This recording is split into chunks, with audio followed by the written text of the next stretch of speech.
o adestramento do imaginário. Sem isto, nada se pode fazer. Nada, nada, nada, nada. E o meio essencial para o adestramento do imaginário é precisamente a longa e constante convivência com a literatura de ficção universal. Poesia, romance, epopeia, etc, teatro, etc, etc. Incluindo aí também, evidentemente, o cinema. Isto aí nos serve para nós aprendermos a nos identificar com pessoas que são diferentes de nós, mas que sempre têm algum ponto de contato. Não existe o totalmente heterogêneo aí, né? Quer dizer, se nós conseguimos nos colocar na posição, sei lá, de Hamlet ou de Antígona ou de Ulisses, isso aí significa que eles têm algo em comum conosco, por mais diferentes que sejam sob inúmeros aspectos, né? Culturais, históricos, etc, etc. É somente a longa prática da literatura de ficção que nos habilita a criar esses personagens imaginários, tá certo? Nós não estamos criando, na verdade, também não estamos copiando. Ler literatura de ficção é como se fosse um sonho acordado dirigido, quer dizer, você recebe uma pauta de uma série de atividades imaginárias que você vai desenvolver, tá certo? Então, é o seu imaginário que vai produzir tudo isso, mas vai produzir de acordo com indicações que foram dadas, né, pelo autor da narrativa. À medida que se desenvolve a narrativa, você vai dirigindo, por assim dizer, o seu sonho para esta ou aquela direção. E você vai incorporando novas possibilidades, novos dramas, novos conflitos, novas tensões, etc, etc. Então, isso aí é claro que também te ajuda na vida cotidiana, na sua convivência direta com as pessoas. É importante você ser capaz de imaginar o que elas estão passando. Isso é muito importante. É somente a imaginação que nos permite compreender o próximo. Tá certo? Porque o negócio de amar ao próximo como a ti mesmo, tá certo? É muito fácil você falar, mas mas aquela pergunta do Gurdjieff, né, como é que nós podemos amar os nossos inimigos se nós não amamos nem os nossos amigos? Né? Então, é a pergunta cínica, mas é muito, muito pertinente. Tá certo? No que consiste este amar o próximo? Né? E consiste, em primeiro lugar, em tentar compreendê-lo como ele mesmo se compreende, e não desde fora, e não julgá-lo desde fora, desde um estereótipo ou de um padrão qualquer que pode não se aplicar ao caso. Quer dizer, aí tudo consiste em você ir do abstrato para o concreto, em você ir do genérico para o particular e o individual. Tá certo? Claro, o individual nunca pode se desligar do genérico, senão ele se torna absolutamente ininteligível. Tá certo? Ele pode ser percebido, mas não inteligido. Por outro lado, o genérico, o abstrato, o universal, ele é sempre o padrão pelo qual nós julgamos as coisas, mas se o padrão universal não está adequado à situação concreta individual, então você está cometendo uma injustiça, você está deslocado em relação à realidade, você está julgando de acordo com uma lei que não é pertinente ao caso. Tá certo? Então, essa arte de você compreender as pessoas, ela depende inteiramente da amplitude do seu imaginário, da sua capacidade de você vivenciar imaginativamente situações que você nunca viveu pessoalmente, dramas que você nunca teve, sofrimentos que você nunca padeceu, alegrias que você nunca desfrutou, esperanças que você jamais compartilhou e assim por diante. Tá certo? É só assim que você vai incorporando esses vários personagens. Quanto mais personagens você tiver na cabeça, mais facilmente você os combinará para compreender um novo personagem, seja o personagem adquirido da leitura de ficção, seja pessoas conhecidas na vida real. Tá certo? A leitura da ficção tem a vantagem de que ela nos fornece somente aqueles episódios que são pertinentes a um drama em particular, ao passo que na vida real nós vivemos uma pluralidade de dramas inconexos. Tá certo? Quer dizer, o sujeito pode ter, por exemplo, sei lá, um problema dentro da família, outro problema completamente diferente no emprego, um terceiro conflito com o vizinho e assim por diante. Quer dizer, Esses vários conflitos não vêm das mesmas causas e eles são perfeitamente inconexos, tá certo?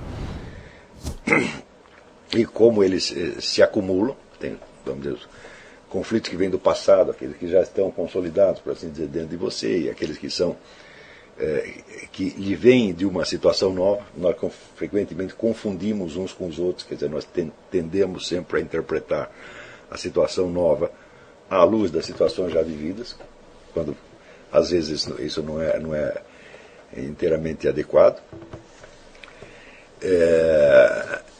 Em suma, nós vivemos numa espécie de malha, tá certo? De conflitos diferentes e heterogêneos, tá certo? Que não tem unidade em si mesma e que só adquire unidade à luz, vamos dizer, do seu projeto biográfico. É quem você quer ser, são os seus objetivos na vida que vão articular, de certo modo, retroativamente, as várias significações dos vários conflitos e situações que você vive.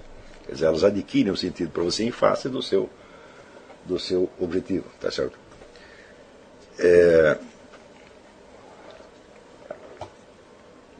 Na literatura de ficção, é absolutamente impossível você reproduzir toda a densidade da trama desses conflitos simultâneos. Então, o que faz o ficcionista? Ele seleciona um ou dois conflitos mais ou menos articulados e os coloca ali.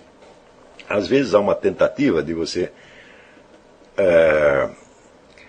articular conflitos heterogêneos, tá certo? Na ficção, tá certo? Como, por exemplo, quando você lida com esses grandes panoramas ficcionais, onde uma multiplicidade de personagens inconexos e que se desconhecem vivem, vamos dizer, no mesmo lugar ou atravessam a mesma situação histórica, né?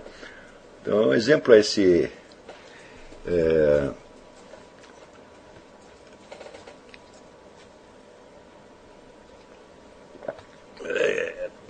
o livro do Marx Rebelo, né, que chama O Espelho Partido, que é uma obra que ele não terminou. É uma obra magistral, da qual ele pretendia fazer 7 volumes, só escreveu 3 porque morreu.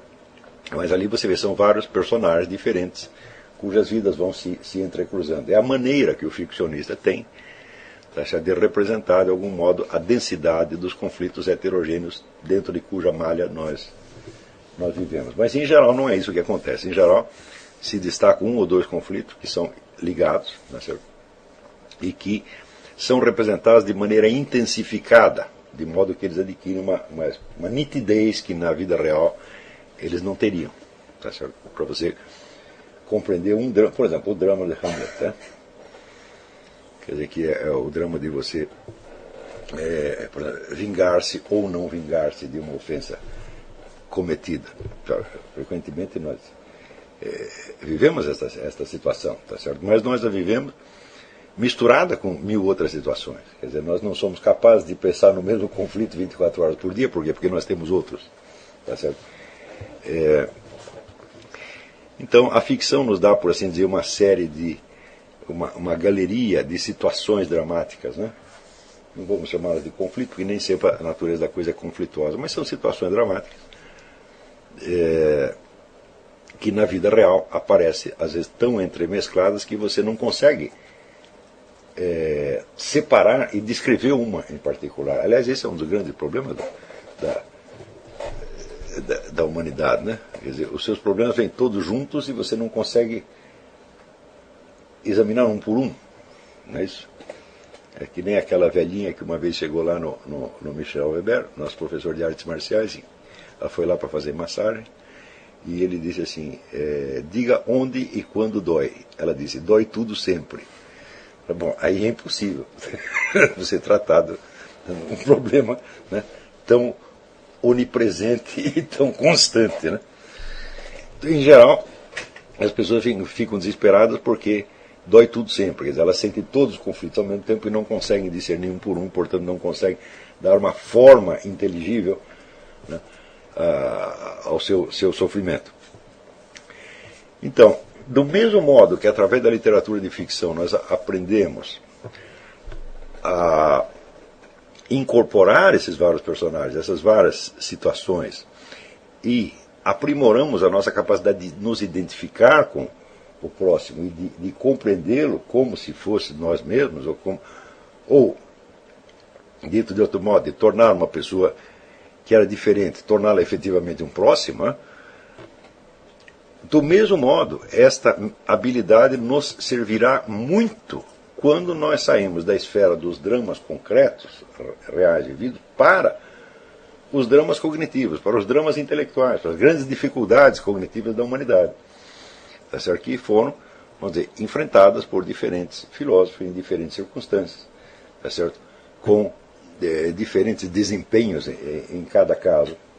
E nós temos que aprender a incorporar esses dramas intelectuais vividos por eles, tá certo? Como se eles fossem personagens do nosso mundo imaginário, do nosso teatrinho mental. É só assim que você vai compreendê-los. Quer dizer, você não vai se identificar com eles no sentido de ser eles. Você vai se identificar como você se identifica com o personagem de teatro.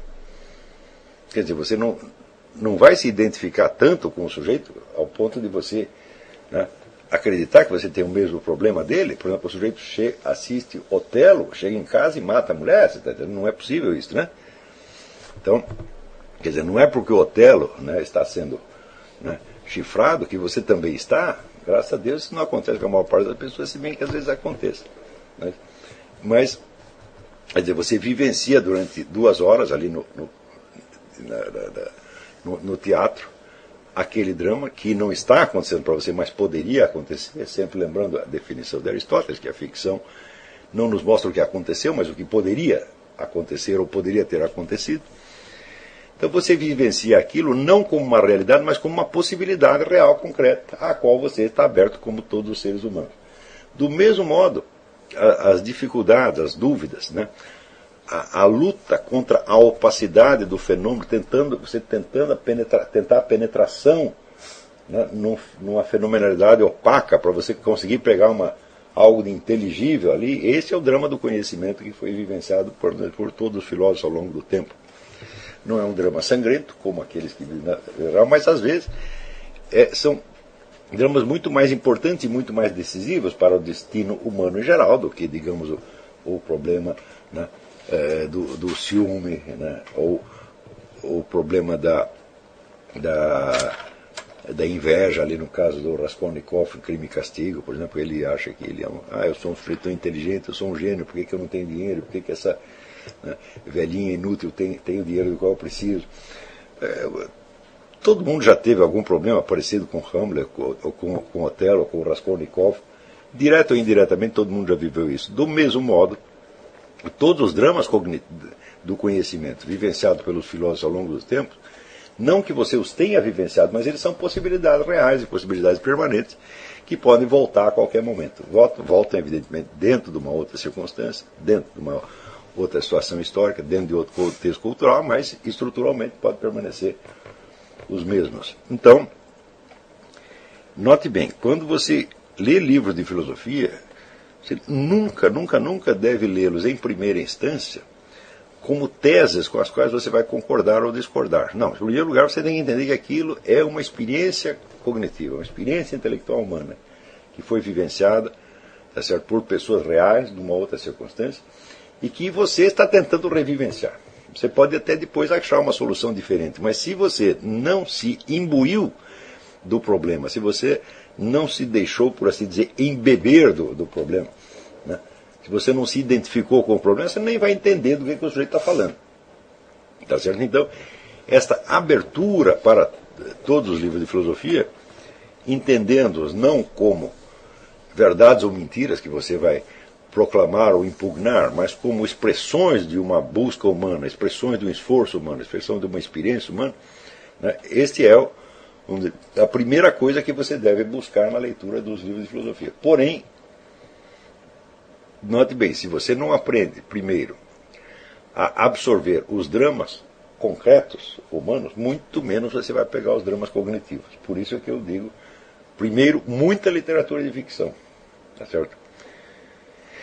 Note bem, e você tem que ler essa literatura não como literatura, ou seja, não como as lê um estudante de letras, não como objetos de estudo, tá certo? Mas simplesmente como documento da vida humana. Ou seja, as obras não interessam tanto em si mesmas, enquanto textos, mas enquanto depoimentos. Tá certo? Tem que encará-las como textos, como estruturas, etc. Esse é outro problema que pode ser tratado separadamente mais tarde e que também faz parte, evidentemente, da formação intelectual, né? Mas não num primeiro momento. Então, este é o primeiro bloco, o adestramento do imaginário. O adestramento do imaginário pode prosseguir, tá certo, num estudo mais aprofundado da psicologia, tá certo? Também entendida não como disciplina teórica, como disciplina filosófica, ou disciplina científica em si mesmo, tá certo? Mas como elemento auxiliar para a sua compreensão dos seres humanos reais, seja nos seus dramas existenciais, seja nos seus conflitos de ordem cognitiva, né? Então mais tarde nós vamos ver um pouco disso aí também.